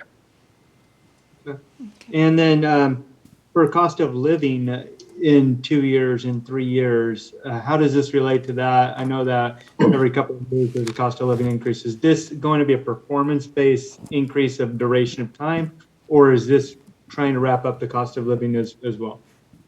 Well, there's a couple of ways to approach that one. When you design a salary structure like this, the combination of structure movement and a step movement would be part of that equation for you coming up with any additional COLA. But the salary structure as it's set up, the city will have once approved, I'll finalize we have a computer-aided decision support model that you can put in various COLA numbers, and it'll automatically backfill the salary grid, a new salary grid, and it'll assign people to the range, and it'll give you a cost. And so it's all meant to stay up to date with what's going on in the world and your labor market. So for like a budget proposal in 2024, 2025, if there's cost of living increase, COLA goes up, you can just show what that would look like off this foundation we're establishing. Absolutely, and the resulting cost estimates you get from that, for the whole structure plus administrative moves, will be right down to the dollar. Our finance director had mentioned, because we were discussing getting a possible part-time person, or even, I don't know if it was full-time or part-time intern, to help support their Friday activities. Not necessarily in accounting, but more of looking at accounting clerk, but not even really with the accounting clerk type. He was mentioning that could be in the range of 80 grand or upward. But here it looks like for like an entry level, or even with a little bit of experience, is 50. And that's an increase up. Would that 30 come from benefits, or is that more of a Charlie question? Would that come from vacation? I don't know where that would come from. Yeah, I could probably start out by answering it that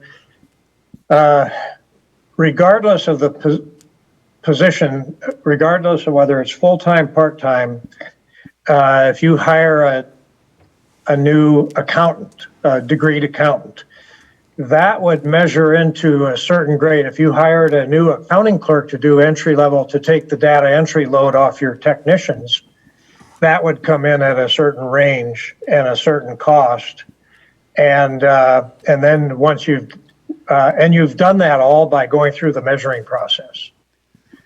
I would just add, go ahead. Yeah. Sorry, Vance, go ahead. No, I'm just saying thank you. Thank you very much. Yeah, I would just add, we also have to assess whether it's a union position or a non-union position in terms of the type of work that's being done. And then if it's a union position, we've got to work with the union to make sure we classify it correctly. If it's a non-union position, one of the things we would certainly do is look to the grid here for some guidance. And then whether it's benefited or not depends upon how full-time it is or not. If it's full-time, it's clearly benefited. If it goes over a certain threshold, it's clearly benefited, otherwise it's not. So I have to say, there's been some really good work that's been done here. Actually, in a relatively short period of time, we were concerned about that. Didn't know that if we could finish it before the end of the year, because council did ask us to go back and look for someone who could come in at a much less cost to do this work, and Vance has done that. I am wondering if there are any more questions, and if not, is the council ready to move on this?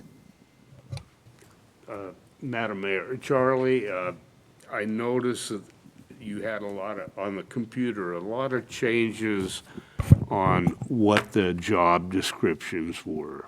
It's like you came in as a supervisor, now you're an administrator. It's all semantics to me.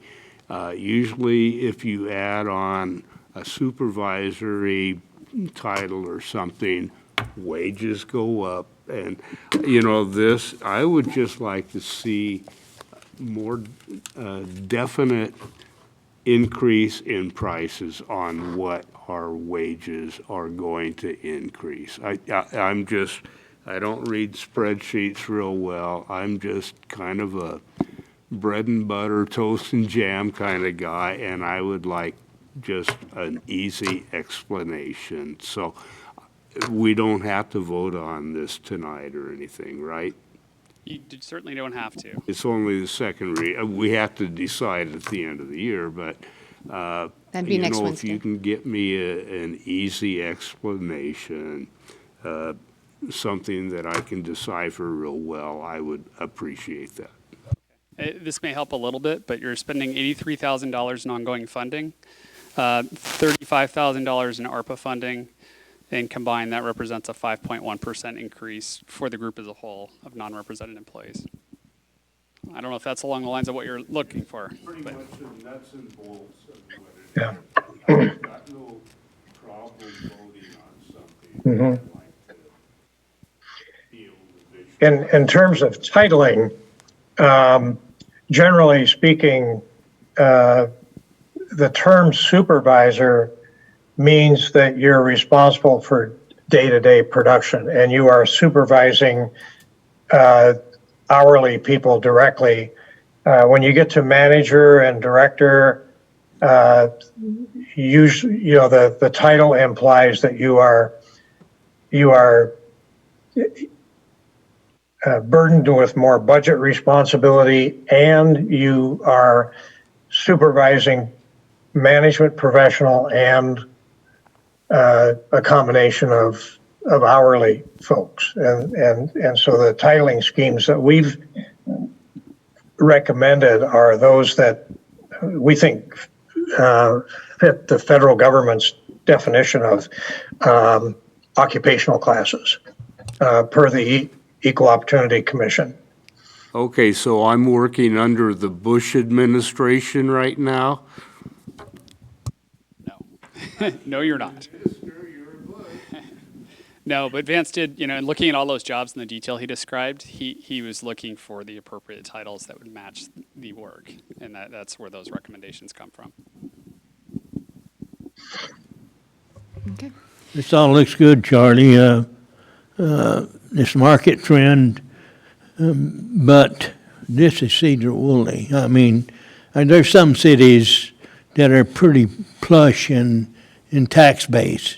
Sedro-Woolley is not real plush in tax base. And we cannot, or some cities cannot follow this graft.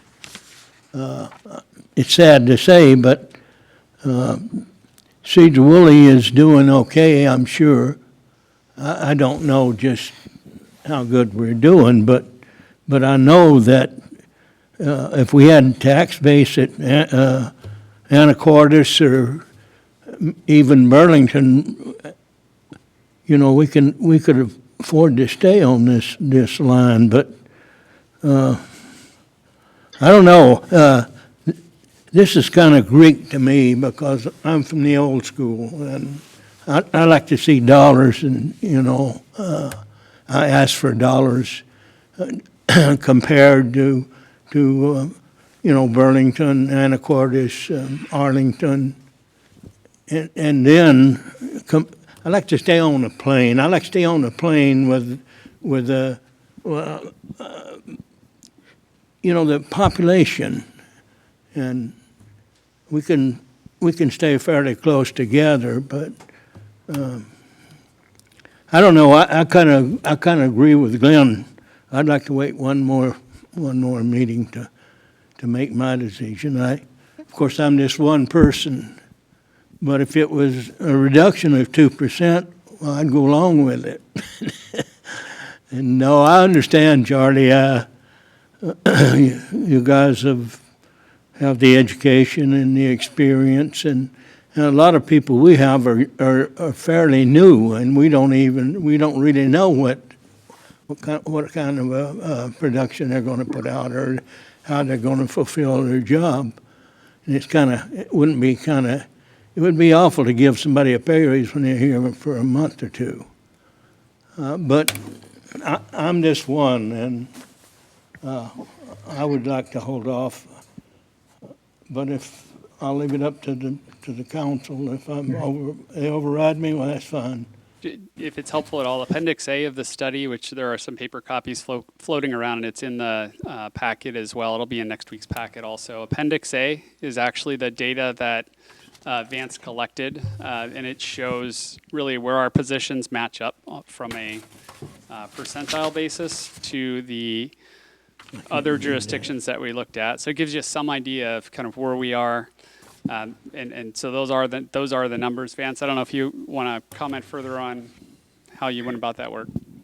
I think it would be appropriate to. I made some very quick comments earlier about the market.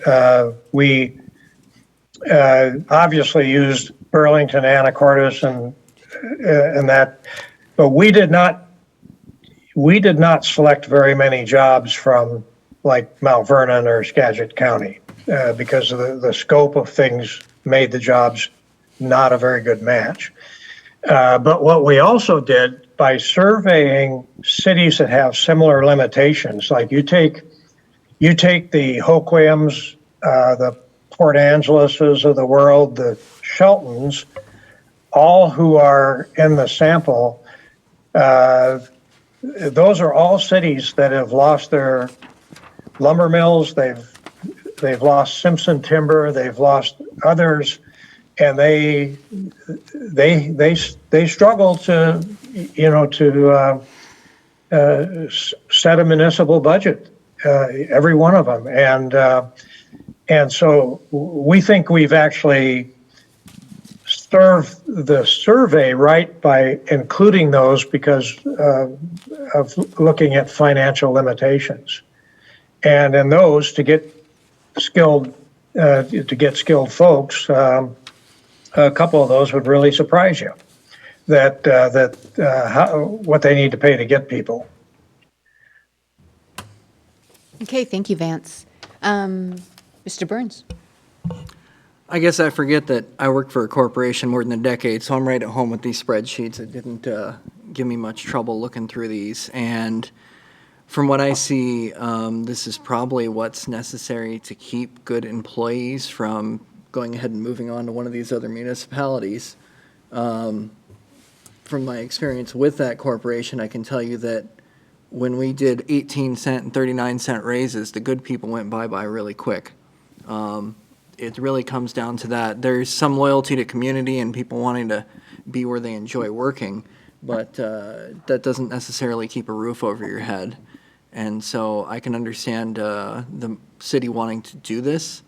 I don't really see anything wrong with the numbers here as far as discrepancies. I think that the STEP program is actually a really good idea. It makes it so that people see an increase in their salary yearly. There's not long gaps in between, so there's a little bit of satisfaction there as well. And it also seems like it gives the administrative side a chance to hire somebody at a little bit higher wage if they have the experience to go with it when they're new. So I can really appreciate that. I wish I had that when I was working with hiring people in the past. And so I think this looks like a pretty good program. Obviously, it stinks to hit the budget with more money, but I understand that's just the way it goes with minimum wage going up, we're all kind of having to stay ahead of it. Nobody wants to end up realizing that they just caught up with minimum wage because they stayed someplace too long. That's my 2 cents. Thank you. Anyone else? Okay. All right. Looks like we will be bringing this back to you then next week on the 14th. All right. Thank you. Okay. Moving along, we will go with item number 3 on our agenda items, and that is the 2022 Budget Amendment, Ordinance 2030-22. This is a first read, and Kelly. Good evening. Can you guys hear me okay? I don't know about this mic. All right, so the current budget for 2022 is presented with beginning cash plus expenditures, which you would have seen in previous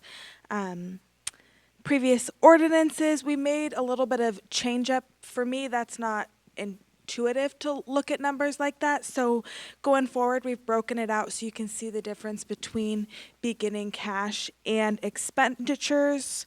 Just asking for approval for some changes in 2022 expenditures. Some of the big ones include money transfers are also included in expenditures. So transferring our ARPA money out of our general fund and putting it into a ARPA designated fund so we can easily track that money, as well as the 1406 affordable housing money, transferring that out of the general fund, putting it into a designated fund, and setting up the expenditures, appropriate expenditures in those funds. So attached, it again is the beginning cash and expenditures for each of our funds. I know there's a lot of them. And then a couple of notes on some of the significant changes in each of the funds. Okay, thank you, Kelly. Are there any questions for Kelly? Okay, again, this is a first read, so go ahead, Mr. Allen. I just love spreadsheets, so no questions. All right, we'll bring this back next Wednesday as well. Thank you, Kelly. Fourth item on the list is the Central Skagit Library Memorandum of Understanding. This, too, is a first read, and we are, Kelly, yes? Still here. So the city partnered with Central Skagit Library Districts for construction of the new district library. A large portion of the construction costs were funded by a bond proceed, but a smaller portion was funded pre-design work by the city, 41%, and the district, 59%. As of March of 2022, construction is complete and the final retainage payment was made. The city and the district agree that the remaining balance in that fund, the $295,000, should be split with that 59% contribution of the remaining money. So this would just be giving authorization to sign the agreement. We could bring this back for second read on the 14th, but if you're inclined to take action on it tonight, we could get these funds out by the end of the year, and we could close out the library the library construction fund the end of this year, and we wouldn't have to bring it back in 2023 and continue to track activity in that fund. All right, thank you. Any questions? Do we have a motion? I'll make that motion. Thank I'll you. second that. Thank you. So we have a motion by Councilman McGoffin, seconded by Councilman Allen, to approve Mayor Johnson to sign the memorandum of understanding with the Central Skagit Library District. Any discussion or questions? All those in favor, please signify by saying aye. Aye. Aye. Opposed, same sign. All right, fantastic. Thank you. Thank you. Karen. Yep. All right, last item of the night is ordinance 2029-22. It's the historic preservation first read. Mr. Bush? Thank you, Mayor Johnson. Okay, so this item may be a bit of a, wow, look at that, kind of item for all of you. So a little bit of background, I'll keep it as brief as I can, but we've had some discussion at the Business Development Committee. Not a lot of formal discussion, just a little bit of discussion about economic development and the connection to history and the community. We've had a teeny bit of that discussion at council as well. Definitely not enough where we would normally bring you an item for action. However, we also had the owners of a property on Ferry Street who came to council recently, and it approached a lot of the staff and the mayor as well. And are here again tonight. Yes, Thank you. and are here. Sorry, I knew they were back there somewhere. I definitely don't have eyes in the back of my head. It's clear today. But yeah, they are here tonight, and they've certainly approached us about the potential to get their property onto a historic register here in Sedro-Woolley. It's a process to get there, and I think that's my one caution to the council is there's a lot here. This is a big step for the city if we decide to take it. You'd be creating a historic preservation commission. The real benefit of that, if you decide to do it at some point, is to create historic districts. Historic districts, and I listed a bunch of them in the agenda materials, they have some real benefits for economic development, as does a Main Street program. A historic district, every property in that district would be protected, but it also creates additional permitting burdens for those properties. So there's a lot to consider with that. The way I've written the ordinance up, and John Coleman's here as well, and John and I have tag team on this a bit. Nikki is probably coming on at any moment, and she's also been working on this with us. But planning and building would be responsible for actual support of this and for support of the commission. But there's a whole process of inventorying historic properties in the community, and this all follows the state's model ordinance that we worked on. And then we would set up, tonight or whenever you decide to take action, you would set up a historic preservation commission. Their job would be to inventory properties. Their job would be to consider the kinds of requests, like the ones that, if you create this, we would get from the folks on Ferry Street to put their property on the historic register. There are criteria for that. We've taken a broad perspective in the ordinance that we wrote up to really look at all the possibilities, and the thought is then that will get whittled down over time as we as a community kind of figure out exactly where it is we want to really focus. But for now, it's pretty broad. I don't think we're going to see the floodgates of people coming in to have their properties designated necessarily open, so we'll have some time to work on this. But we would need to act relatively quickly if we want to meet the requests we've received. And so the recommendation is that the council would approve an ordinance, would amend the code. That would establish the Historic Preservation Commission, but temporarily it would be the Planning Commission because there's no way you can get a commission up and running super fast. So the Planning Commission would hear the request that we're expecting from the folks on Ferry Street at their meeting on December 20th, and then going forward, the Historic Preservation Commission would have to be appointed. So there's a process for that, of course, and then they would get to work on doing their thing. I sent out, and it was a long listen, I don't know if anybody actually took the time, but I sent out a video from a University of Pennsylvania professor who's an expert in the economics of historic preservation, which is a super niche field, but it's really pretty interesting. And one of the things he mentioned is the Main Street program is one of the absolute best returns on investment that any community can realize for historic preservation as it ties to economic development. So I think that's something for us to talk about down the road as we have more time. There's also some reference in the ordinance to what's called a certified local government, and that's a whole different level. And the ordinance aspires for us to become that, but if we were to get there, we would get additional grant money, additional training. I've acknowledged staff training in this document as well, as has John in collaborating with me. That would be a key part of this. We don't have staff right now who are necessarily trained experts in historic preservation. That's a whole subfield of building and planning. But we would certainly work in that direction. The real policy question for council is, do you want to go down this road? Do you want to embrace historic preservation? It is in the comp plan, and there were a bunch of references to comp plan policies in here as well, that we would make a deeper commitment to historic preservation, but what exactly that looks like for the council is really up to all of you. So we've done our best to put something in front of you that you could act on. My only caution is it's often a risky thing to act on an item just for one request. So I would just encourage you all to think broadly about the whole community, the future, other properties, all of that all together as you consider this policy. With regards to the video, that was helpful and it was very informative. It's about 30, 40 minutes long, as I recall. You sent it out quite a while ago. I would encourage you to go back and find it if you can on your laptop, and I think it would be helpful in kind of framing what we're looking to do here. So, Yeah, I put it in the weekly update last week as well, so it's back in. You can find it easily that way. okay. All right, any comments, questions? Yes, Ms. Cassidy? Well, I want to thank you guys for all of your hard work in saving a piece of our history and preserving it for generations to come.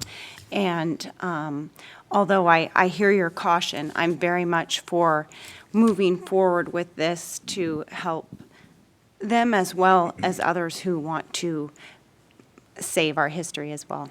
So, thank you. Mr. Allen? Yeah, this is family history. I think my dad might have been born in that hospital. The Condi clock, he's been here since 1900, is still in our family.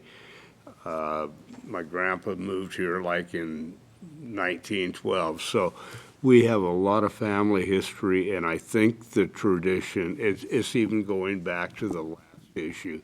Sedro-Woolley does things the Sedro-Woolley way. Whether it works or not, it always has worked.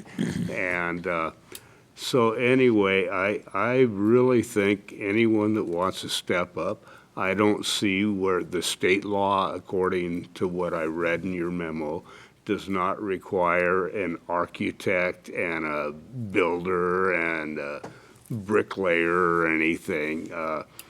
I think we're just creating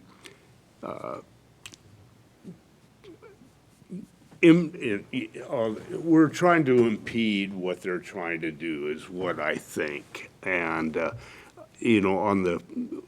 on caution, but I don't think it's warranted. I think what they're proposing is very well validated. So anyway, that's my thought.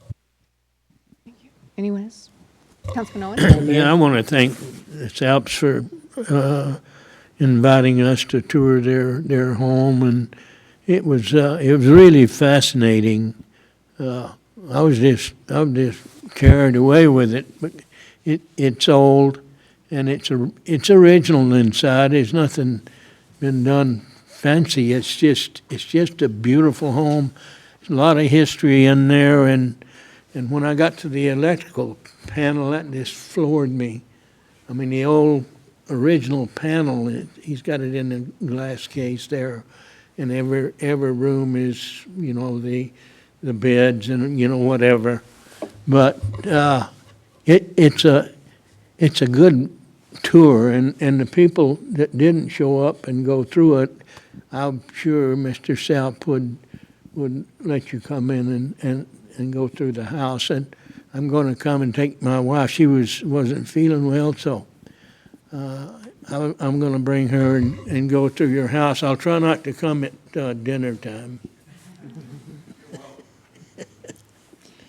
Yeah, I do hear what the council is actually saying, and that it is our history here, and it does make us feel more rooted and connected with our community when we have these kinds of preservations that are happening within our city. So I think this is a good conversation to have, and I think we can move forward with this, perhaps? More conversation, perhaps, with this? Do you want to take this to a different committee? Yes, Councilman Lavaca? Yeah, I'm not sure if you see my hand up or if I want to say. So I was just going to say, I would love to see the SAP's request met. I didn't get a chance to get over to the house, but I do understand about it. And I got a history over in Port Townsend and on Glendale Farm and historical properties that are just amazing at hundreds of years or over 100 years old and remodeling them. I just don't feel comfortable tying this all up in the same thing. And my question is there a way to approve their request without overburdening with all of this right now and coming back to looking at this historical commission?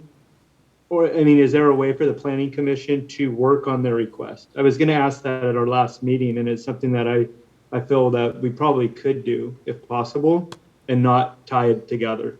So I Is see that possible? I see that our city attorney has joined us as well, and she may want to chime in on this, but in our conversations, there is not a way to make this designation in a legal manner without actually designating a historic preservation commission. So the council would need to take some action to amend the code to establish that, and then this particular ordinance would actually appoint the planning commission, and then they could consider the matter with the SAP's property.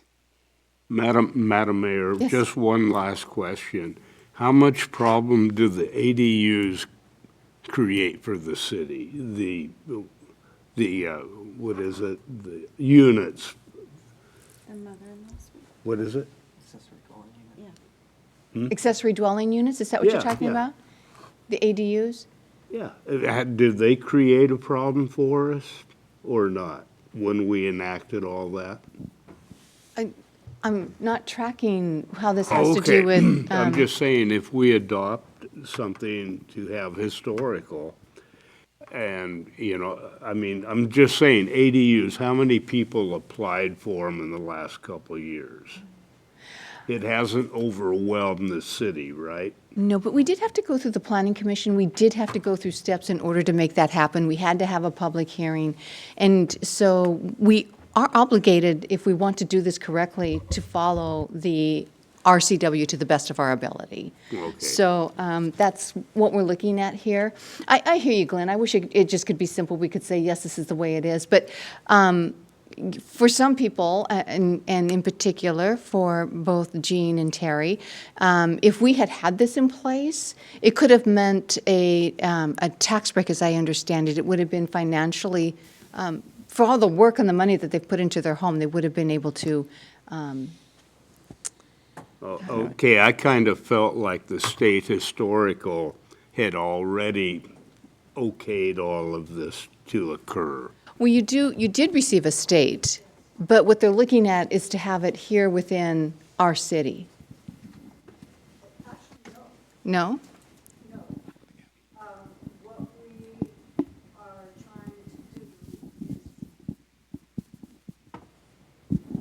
What we're asking for is the final step in the process that would allow us to have the special tax valuation. And What is a tax evaluation? that Okay. process began with getting the state heritage registry approved, then submitting an application to the county assessor. That's a Department of Revenue form that's sent to the county assessor. He verified the original market value of the home. And that dollar amount is what is used as the basis for the 10 years of property tax valuation. My reading, and I'm not a lawyer, so wherever she is that there needs to be a local review board that approves the application for the special tax valuation. Skagit County doesn't have a special review board. The county assessor sent his approval. He doesn't approve the application for the special tax valuation, but he acknowledges the form was complete and what the market value was at the time of purchase, which was 2019. He sent that information to the county commissioners, and somewhere here in the city of Sedro-Woolley, I don't know, actually got that letter, and said there is no review board, local review board, either in the city or in the county. And so what we were hoping for, and I realize it may be naive, because this has to be approved by December 31st, has to happen in the same calendar year as when you get on the state heritage registry and you've completed the Department of Revenue form and submitted it to the county assessor, that somehow there could be a local review board that would just simply review the application that we've already submitted to the county assessor. All right, thank you. Mr. Lavaca, I see your hand up. Thank you, Madam Mayor. So I believe that this is, that what they're asking is not historical for our city, although it would be good to pursue that for our city, I think, at some point, but just something where our planning commission can review it. for like basically what we're doing for the senior housing hold on the property tax increase, right? So they're looking at a property tax basic baseline from 2018. So it's not included in their 2019 or their current value of their home after the remodel, because it would be significantly higher and hold it for 10 years. So it's not necessarily putting it into a historic registry in our community, which I think is value added to our community, and we should pursue that. But would there be a way to get our planning commission to review the current property value and the property value that was before and the paperwork they have, so they can get their thing by the 31st on their 20th meeting? Maybe they can look at it. Is that too short? It's not too short. That was the plan all along, but in order to actually create the local review board, which is the Historic Preservation Commission, you've got to pass the ordinance to do that. And that's what we've prepared for you in short order. So does the Historic Review Commission change the permitting status for any residents in Sedro-Woolley? I guess. Will it add additional burdens on them for remodels or property values, or does it affect the resident themselves at any level, unless they want it, unless they apply for it? Exactly. Only if a property's on the historic register and they have to sign on to that. The exception to that is if the city were to create, or the commission, the way I've written it up, were to create a historic district. In that case, a simple majority of the people in that district would have to agree to form that district. And then the other people who are in that area could be brought into that district. So there could be some opposition to that type of approach. But it's still voted on by the people within that district. It wouldn't be the commission voting that in. It wouldn't be the planning commission or the historical commission to make that set. It would go to the people within that community, and a majority would make that basic stance. Yeah, there would be a process in which, yes, people had to agree to it. But not every single person in a district. Yeah, I would be for that, because that puts it back to the people about what they want within their area. So I'm in favor for sure.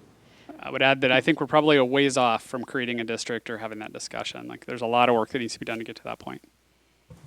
Yeah, but just like moving forward with the step that they're requesting us tonight, that even Joellen Custy proposed that she was in favor of. I was thinking that it would affect people's personal properties within a vote that we would have right now, but it doesn't sound like that's the case at all. So it would kill two birds with one stone, basically, and it kind of pushes us in a direction that would benefit the community. Madam Mayor. Yes, yes.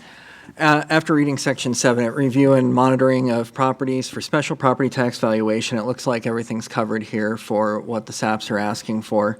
I have reservations anytime we're adding a burden to property owners, but everything in here seems to cover that, so that there's a democratic process to where people get to vote and decide if they even want to be in a historic district, if that should ever come.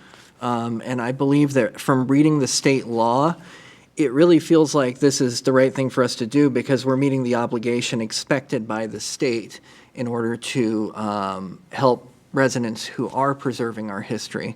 I'm a big fan of preserving historic homes and just kind of trying to hang on to our history in general. So I think this is a really good process to put in place. I especially like that you found a workaround so that the Planning Commission can take care of the current matter at hand, but then setting up a long-term system so that when people do approach us in the future, we have something laid out in stone to follow. Thank you. Okay. Yes. Just so I understand this correctly, by approving this, we could open the avenue where they could get their approval this year. In addition to, we can take it at our own pace after that, so that we can set it up properly, have time to think about it, but it's been approved. So like, we don't need to set it all up and get historic districts moving 2023. It's just, we have the ability to start looking into it, correct? Yeah, historic districts are like kind of a whole future discussion that may or may not occur. But right now it's written up so the commission would actually engage in that and make those decisions. So that's something, we could always come back and change the code too if the council wanted to do that. That could come to the council ultimately. If you wanted that to occur, that's an option as well. But yeah, right now you're just setting it up. It's possible that there could be more applications that come in the future from other people who have done this kind of work on their property. possibly next year. I don't know of any right now, but it's possible that could occur. Those would go to the Planning Commission if the Historic Preservation Commission were not established yet. But I think it's incumbent upon us as staff to get working on creating a Historic Preservation Commission in 2023. So that's one of the items we'd take on. Yes, thank you very much for working really hard to get this all set up for us, and I'd like to make a motion to move forward and approve. I'd like to second that. All right, thank you. So we have a motion by Councilwoman Kesty and seconded by Councilman Burns to move forward with the historic preservation, especially as it is appropriate for the economic development strategy of Sedro-Woolley. Any more discussion? All those in favor signify by saying aye. Aye. Opposed, same sign. Motion carries. Okay. Got our work cut out for us. Lots of conversation on that Mayor, one. Yes. if I could make sure that we clarify on the record that that was actually a motion to adopt ordinance 2029-22. Oh, my apologies. Yes, I see it right here. Yes, it is at the very top of the page. Ordinance 2029-22, historic preservation. The council has approved unanimously to approve that ordinance. There we go. How's that? Stumbled all over that one, Thank but you. there it is. Thank you. Okay, and with that, congratulations, by the way. Thank you. And with that, we are adjourned. However, council, we will be moving into closed session for discussion of collective bargaining. So thank you, everybody, for coming tonight. Yes, and thank you again for opening up your home. It is a beautiful home. It was fun to see it both prior to your having the furniture in it and then putting the furniture and the beautiful items in it. That really completed the picture, so thank you.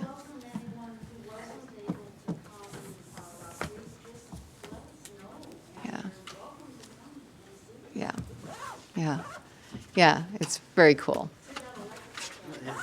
Yeah. And the operating room. All right. You guys have a happy holiday. All right, everyone, we're going to move into the lunchroom over there.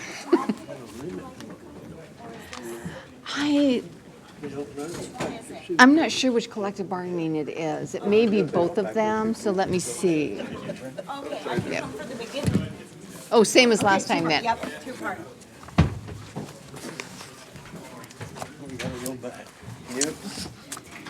Does anybody want this? Because it will be, I mean, you have it in your folder, but it actually, or in your packet, but it may answer questions that you may have regarding the salary commission. Not the salary commission, the salaries. Okay. Join. All right.